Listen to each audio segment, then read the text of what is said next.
Guys, kali ini kita akan mereview salah satu smartphone dari Sony, yaitu Sony Xperia L. Sony Xperia L memiliki layar sebesar 4,3 inch dengan kerapatan 224 pixel. Resolusi yang dibawanya yaitu 480 dikali 854 pixel.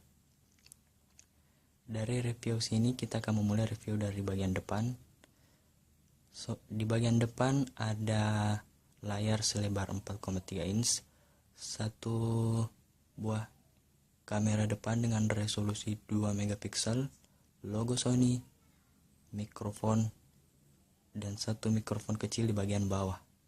Di bagian sisi kanan terdapat tombol power berbentuk bulat dan sebuah tombol volume. Di bagian belakang ada kamera sebesar 8 megapiksel yang mampu merekam video Full HD, satu buah LED flash, satu buah mikrofon, logo Xperia, dan satu buah speaker di bagian bawah. Penempatan speaker pada Sony ini agak sedikit kurang baik karena jika memutar media atau musik, jika smartphone ditaruh di atas meja seperti ini, maka suara akan ketutup oleh bagian meja, jadi suara akan terasa sedikit kecil.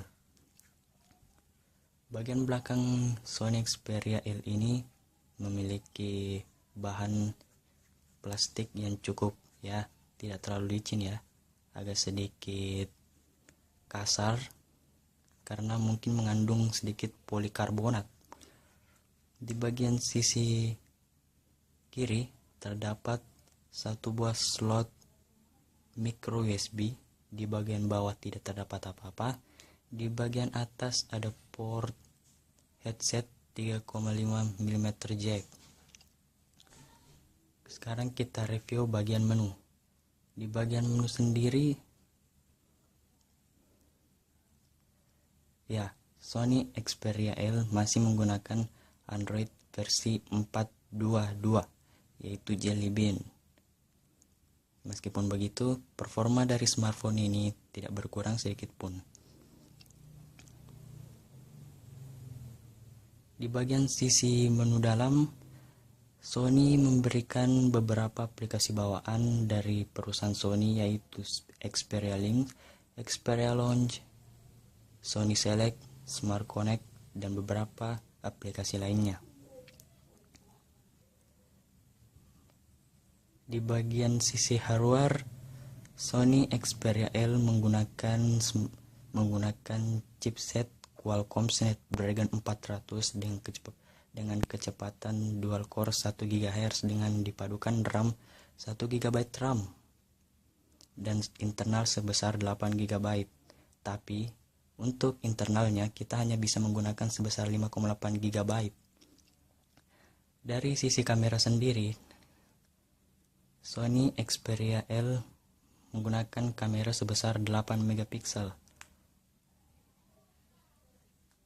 Dengan bisa merekam video sebesar Full HD.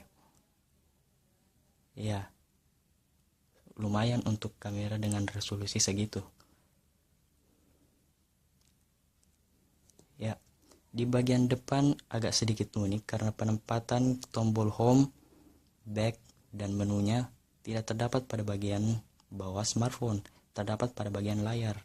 Jadi akan sedikit sulit untuk digunakan sepertinya. Untuk pengguna satu tangan sendiri saya tidak rekomendasikan karena ponsel ini memiliki ketebalan yang cukup tebal yaitu 9,3 mm dan bentuk yang cukup lengkung yang membuatnya pengguna satu tangan sangat tidak memungkinkan. Meskipun di bagian belakang, casing bagian belakangnya tidak licin Di bagian sekarang kita akan tes di bagian AnTuTu benchmark.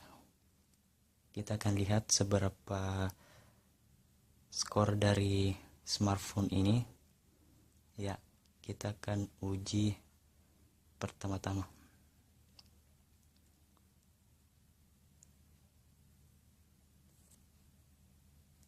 Sementara itu grafis Antutu Bengmar yang dibawanya dengan game yang beresolusi 2 dimensi masih bisa berjalan dengan cukup baik tanpa mengalami sedikit lag. Ya, bisa kita lihat sendiri ya. Ya, cukup mengesankan. Mengingat ponsel ini hanya memiliki 1 GB RAM dan mesin yang hanya sebatas dual core saja. Namun, game yang mampu dijalankannya cukup banyak.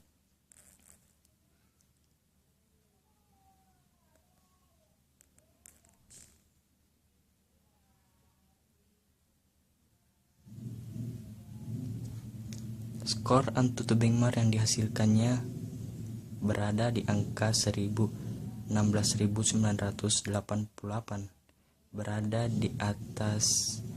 di bawah Samsung Galaxy Note 4. Multitask yang dihasilkannya sebesar 2484, kecepatan RAM mencapai 1027, grafis 2D sebesar 1219 dan grafis 3D yang memiliki angka yang cukup tinggi yaitu 6546.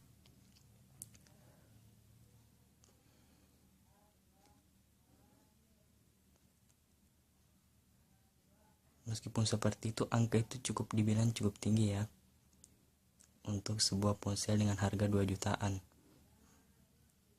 Meskipun begitu, handphone ini masih memiliki kelebihan lain, diantaranya jika pada bagian menu digeser ke sebelah kanan, maka akan muncul beberapa panel pilihan yang dapat kita atur tersendiri. Keunikan lain dari ponsel ini yaitu ponsel ini mampu menjalankan game dengan